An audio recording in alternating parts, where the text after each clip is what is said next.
est de retour, on est ensemble jusqu'à minuit, vous le savez, après 23h, c'est l'heure des drôles de dames. On parlera de l'Angleterre avec Philippe Auclair, qui est l'Angleterre qui a gagné. Mais tout n'est pas parfait, on va parler de l'Allemagne aussi qui s'est qualifiée brillamment, puisque les Allemands ont atomisé la Norvège 6-0, pas de détails. Et puis on parlera aussi de l'Espagne avec Fred Hermel et de l'Italie avec Simone Rovera. Mais tout de suite, c'est l'avis tranché de Pierre Ducrot. Pierre, est-ce que tu te rends compte de ta bêtise ? Mais va au bistrot, quoi. C'était quand ça ? J'ai pas pu dire ça à Pierre. Non, mais c'était pas moi, c'est un autre Pierre, non ? C'est un Pierre 32-16, non ? Tu te rappelles duquel ou pas ? 32-16. Non, Je dirais comme ça 32-16. Je dirais que c'était un. Non, Ouais, parce que c'est un auditeur. Un auditeur. Voilà, je pense.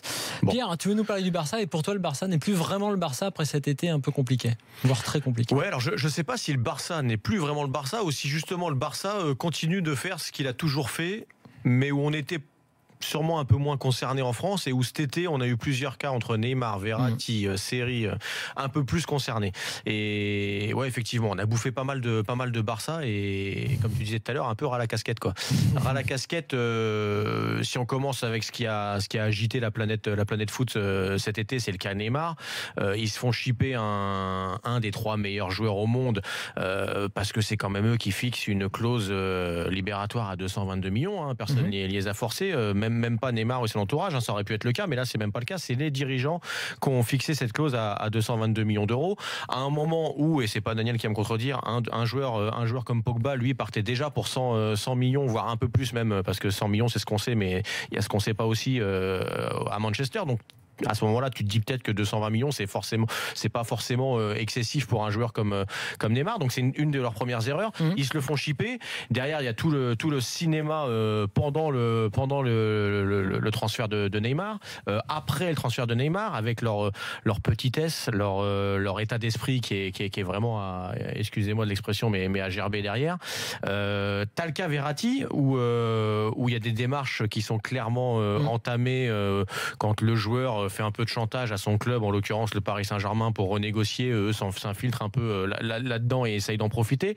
Il y a le cas Seri où pareil, on va négocier. Alors tout le monde le fait, hein, je suis d'accord. Il y a voilà, tous les clubs ont les mêmes démarches, mais à ce moment-là, tu viens pas te plaindre derrière qu'on te fait des coups bas si toi tu fais les mêmes si on coups. en croit d'ailleurs River sur ce cas-là précis, hein, parce qu'on avait dit que Seri en voulait aux dirigeants niçois. Jean-Pierre River dit que c'est bien le Barça qui a rompu les dénonciations. C'est que non seulement il commence en démarchant le joueur directement, en le faisant rêver concrètement, voilà, avec des chiffres, avec un contrat, avec des sommes, puis avec un espoir de jouer à Barcelone quand même pour le joueur, c'était son rêve. Après, on contacte le club, hein, on commence les négociations, et puis d'un seul coup, par contre, on se retire quand tout le monde y croit, quoi. Quand tout le monde est finalement content que ça se fasse, et le club vendeur et le joueur. Donc là-dedans, le joueur, déjà, tu le bousilles au moins pour un temps. J'espère pas pour toujours, parce que c'est un joueur fabuleux, et j'espère qu'il va revenir à son vrai niveau, et que l'OGC Nice va pouvoir en profiter, et lui aussi, puis qu'il partira ailleurs après, et que ce sera pas au Barça. Tu peux rajouter à ça, voilà, tout ce qui va pas, la prolongation tardive de Messi, un mercato qui est pas finalement super pour le dégraissage, pour ce qui est arrivé, mis à part peut-être Dembélé.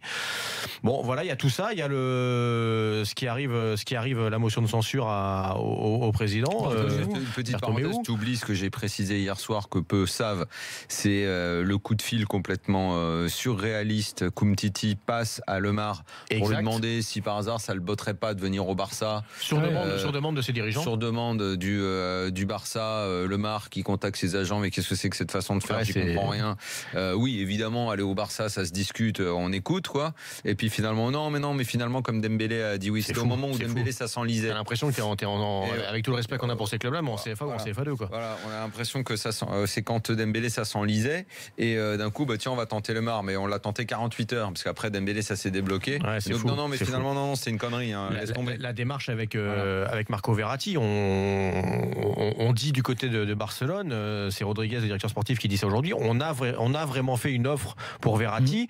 En fait, il s'avère que l'offre, c'est une discussion entre Unai Emery et ce directeur sportif. Enfin, on n'est pas au comptoir du commerce, je sais plus si ça se dit comme ça, mais quelque chose du genre. C'est le café du commerce. Le café du commerce, pardon. Aux 3 obus, ouais. Donc voilà, c'est tout ça, et d'un point de vue général, alors on parle pas du fait qu'il joue les pleureuses avec la Liga, qu'il joue la pleureuse auprès de l'UEFA. Tout ça, c'est un vrai ras-le-bol, et je trouve que l'institution barcelonaise en prend un sacré coup. Moi, je pense que si aujourd'hui je suis un des tout meilleurs joueurs d'Europe, j'ai peut-être moins envie d'aller au Barça quand je vois comment ça se passe et comment ça peut se passer quand tu arrives à la fin de ton histoire avec le Barça. C'est vrai que c'est un été incroyable du côté du Barça. Effectivement, bien raconté. Daniel, ton avis sur ce Barça? Est-ce qu'effectivement le Barça perd sa superbe en fait en ce moment, petit à petit, pas seulement sportivement, mais aussi dans la parce qu'ils ont toujours une image un peu parfaite, le Barça. Police, tranquille, même classe, on va dire, à une époque. Oui. Moi, le Barça, il y a toujours eu quelque chose quand même qui... Non, mais que ce soit... Attends, on va pas passer pour les mecs qui démontent le Barça d'un point de vue sportif, ce qu'ils ont apporté sur les 10-15 dernières années. On parle du côté institutionnel. On sait... Et c'est pareil au Real, qu'à partir du moment où tu as un président comme ça qui est élu, ça peut aussi mal se passer à un moment. Le mec est dégagé. Des présidents mauvais, tous les clubs en ont eu. Là, en ce moment, celui-ci travaille pas bien. Il va probablement prendre un coup de chausson. On passera à autre chose. Au Real, à une époque... Ça a été également comme ça. Il y a eu des présidents qui ont mal bossé. Ils se sont fait virer. En ce moment, ça se passe mal avec Bartomeu, il va partir. Maintenant, est-ce que sportivement le Barça va en souffrir? Je sais pas, parce que mine de rien, ils ont quand même encore une équipe qui tient la route. Il va pas y avoir je pense qu'il devrait pas y avoir de problème pour que cette équipe-là joue le titre, même si le Real semble un petit peu devant. Donc bientôt, on parlera probablement plus de ces problèmes-là. En revanche, là où moi j'ai envie d'aller maintenant, parce que c'est finalement eux qui œuvrent énormément pour qu'on en parle, de cette fameuse enquête ouverte au sujet du PSG, j'aimerais qu'on dévie là-dessus maintenant. Et j'aimerais dire que j'ai entendu Ceferin, le président de l'UEFA tout à l'heure, dire il n'y a personne au-dessus des lois, on va appliquer la loi, le fair play, il en va de la légitimité du fair play financier. Oui, 1000 fois oui, monsieur Ceferin, personne ne sera pas d'accord avec vous, qu'on soit pour ou contre le fair play financier, c'est autre chose, puisque de toute façon il est en place. Ouais. Et je pense que par bien des aspects, il était utile de le mettre en place. Je le défendais à l'époque contre pas mal de gens qui comprenaient pas toujours ce que ça voulait dire. Moi, je continue de le défendre. J'ai aucun problème avec ça. Et ce que j'ai envie de dire à Ceferin, c'est que je veux qu'il y ait une réelle justice dans cette affaire et pas des petits jeux politiques. Et ça m'emmerde un petit peu plus. Que Ceferin et les hommes du fair play financier fassent respecter la loi à la lettre de ce qu'est le fair play financier, oui. À ce titre, je rappelle que le Paris Saint-Germain a encore 2 mercatos pour, si jamais il n'était pas dans les clous, se mettre en conformité. C'est justement le problème. Hiver, et jusqu'au 30 juin. Attention, quand on dit mercato, ça va pas être l'été prochain, ce sera jusqu'au fin de l'exercice, 30 juin. Et qu'a priori, à moins que tout le monde se donne la main pour dire on n'achète aucun joueur au PSG pour les laisser dans la merde, mais a priori il devrait y arriver à se mettre dans les clous, et comme ils l'ont dit en plus les dirigeants du PSG, on a tenu sans arrêt à informer le fair play financier et les gens du fair play financier de ce qu'on faisait. Donc j'espère que M. Ceferin ne se fera pas trop monter le bourrichon par les gens du Barça. Mais un petit peu déjà, c'est déjà un petit peu fait, parce que l'enquête c'est déjà le cas. Je sais pas moi, qui enquête, moi j'ai aucun problème avec ça. Après, quand j'entends comment s'appelle-t-il là, ce monsieur Solaire du Barça dire quelle énergie d'ailleurs, dire que le genre de transfert qu'a fait le PSG cet été, ce sont des transferts qui sont normalement réservés aux clubs historiques. Alors oui, il y a ça, et puis il y a eu une. Est-ce qu'on n'est pas là en plein en train de toucher du doigt le vrai scandale de toute cette affaire-là? On vient déranger de ces clubs conservateurs qui ne veulent pas qu'on vienne les emmerder, qui ne comprennent pas et qui ne veulent pas qu'un club vienne marcher sur leur plateforme. D'ailleurs, le Barça avait demandé aussi une enquête sur Manchester City, pareil, au même titre qu'au PSG. Exactement. Et je termine sur un point. Et quand je vois que ce club-là se voit alimenté en billes par le monsieur Martinez du football français. Monsieur Martinez, c'est Junio dans Papy fait de la résistance. Donc monsieur Aulas. Là, justement, on va l'écouter. Là, ça m'emmerde encore plus que monsieur Martinez fasse ça, parce que là où dans les autres pays, c'est Ramirez. C'est pas monsieur Martinez. Non, Ramirez. Sur Ramirez. Comme ça, en plus, on m'a pas soufflé, je le fais à l'instinct. Écoute, peu importe. Vous avez vu, ça a tombé sur le hashtag RMC Live. Alors que dans les autres pays, les clubs sont solidaires, se tiennent les coudes, et que nous, on a isolé parce que tout le football français est contre lui et que lui donne des billes pour alimenter ces gens qui iront dans le mur de toute façon avec leur fausse enquête. Je sais pas. Encore une fois, je le répète pour pas qu'on dise tu ne viens que défendre le PSG. Non, pas du tout. Moi, je défends le fair play financier. Ce que je veux, c'est la justice, pas les petits jeux politiques. Ah, tiens, écoute Jean-Michel Aulas, parce qu'il se trouve que donc l'association européenne des clubs, vous savez, le CA, le fameux CA dont il ne brigue pas la présidence, il te l'a dit, tu as bien compris ça. Il t'a expliqué noir sur blanc. Il sait qu'il a vite compris qu'il serait pas élu. C'est André Agnelli qui brigue cette présidence. En l'occurrence, Jean-Michel Aulas s'est exprimé. Il est au micro de Maureen Lehoux et il revient sur son discours, le discours que tu viens d'évoquer, et sur la mort des clubs intermédiaires, c'est son expression. Voilà. Il faut de toute façon rentrer dans une régulation parce que aujourd'hui les sommes en jeu sont excessivement importantes.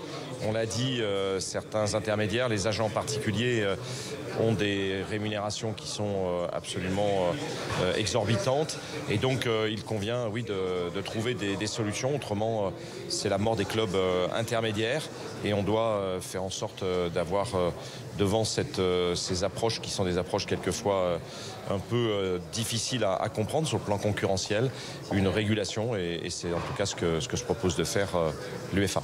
Un front de solidarité pour faire en sorte que les choses régulières se fassent et que tout le monde ait sa chance dans une compétition qui est une compétition qui donne non seulement bien sûr des satisfactions sportives mais aussi beaucoup de rémunérations qui sont en jeu et qui sont donc liées à une équité de fonctionnement. Voilà Jean-Michel donc là, on a bien brassé du vent parce qu'il n'y a aucun sens derrière ces propos. Aujourd'hui sont sortis des documents et je remercie un des confrères d'Eurosport d'avoir mis ça sur les réseaux sociaux sur tous les avantages étatiques dont ont bénéficié un paquet de clubs espagnols, Real et Barça, évidemment au premier rang. J'ai déjà 1000 fois parlé de ce genre d'avantages qu'ont eu les clubs italiens. C'est bien qu'on se réveille à un moment. J'aime pas moi qu'on dise ouais, l'autre a déconné, donc ça excuse quand toi tu déconnes. J'aime pas trop cette rhétorique-là. Je ne vais pas l'appliquer à ce cas-là. Encore une fois, je le répète, justice oui, petit jeu politique de mecs qui veulent s'entendre pour virer le nouveau riche. Ça me dégoûte un peu et ça frise le scandale. Prenons l'avis de Kevin, qui est supporter du Barça, qui a écouté l'avis tranché de Pierre aussi. Salut Kevin. Bonsoir à tous, vous allez bien? Très bien. Alors ton avis sur ce Barça mauvais joueur là d'ailleurs qui est un peu dans le clan des mauvais joueurs cet été? Bah écoute, c'est mon club de cœur, mais j'en ai ras-le-bol de cette situation en fait. Enfin, voilà, là je vous entends parler de tout ce qui se passe là avec Paris, tout ça. Moi j'entrerai pas dans ces salaires parce que c'est vrai que d'un côté ça me dépasse largement et que même moi, des fois j'hallucine un peu sur tout ça. Mais bon, ça c'est le foot et c'est comme ça. Maintenant, moi si je prends la situation du club, Bartomeu, là, à un moment donné, il va falloir qu'il parte, mais vraiment, parce que il est arrivé en 2014, je crois, ou 2015, après Sandro Rossell. Il a une seule chose qui lui permet, il a des super résultats avec une équipe en 2015 où ils font le triplé. 2016, il a encore la chance d'avoir des joueurs qui font encore une super saison. Sauf que depuis 2 ans, il fait un recrutement catastrophique. C'est catastrophique comment ça se passe au niveau du club, au niveau de recrutement depuis 2 ans. Cette année, on a payé des recrues comme André Gomez, tous ces joueurs-là qui n'ont pas du tout la fibre du Barça, complètement. En plus de ça, on laisse, il n'y a plus du tout de centre de formation. Enfin, il y a toujours un centre de formation, mais ce que je veux dire, c'est qu'il n'y a pas de joueurs comme avant. La Masia n'est plus du tout productive. On fait venir des mecs qui viennent de l'extérieur pour justement essayer de faire remonter cette deuxième équipe, avoir des super résultats, mais au final, c'est pas des joueurs formés au club. Et en plus de ça, très vite parce qu'on doit y aller. Vas-y, termine. Oui, et aussi juste encore une autre chose. Je pense que si Laporta, par exemple, serait encore président, Neymar serait pas parti au PSG. Très bien, c'est clair. Et très clairement, juste pour finir ça, quand je vois que Nasser quand Nasser empêche Verratti de partir du PSG et que lui met tous les moyens pour faire garder Verratti et faire venir des grands joueurs, Laporta l'aurait fait. Il y a plein d'autres présidents le font. Je veux dire, à Liverpool, Coutinho est pas parti. Et là, Bartomeu l'a pas fait. Il n'y a pas de clause libératoire. On n'a plus de temps pour le Barça maintenant. Merci à toi d'avoir appelé au 32-16. En tout cas, je rectifie une erreur que j'ai faite sur un autre sujet. L'Allemagne n'est pas qualifiée. Je me suis enflammé parce que l'Irlande du Nord ayant gagné, ils ne sont pas encore officiellement qualifiés pour la Coupe du Monde. Mais il faut le rectifier, effectivement. Il faut encore attendre un tout petit peu. On va en parler dans la deuxième heure de l'after, puisque les drôles de dames arrivent à tout de suite dans l'after.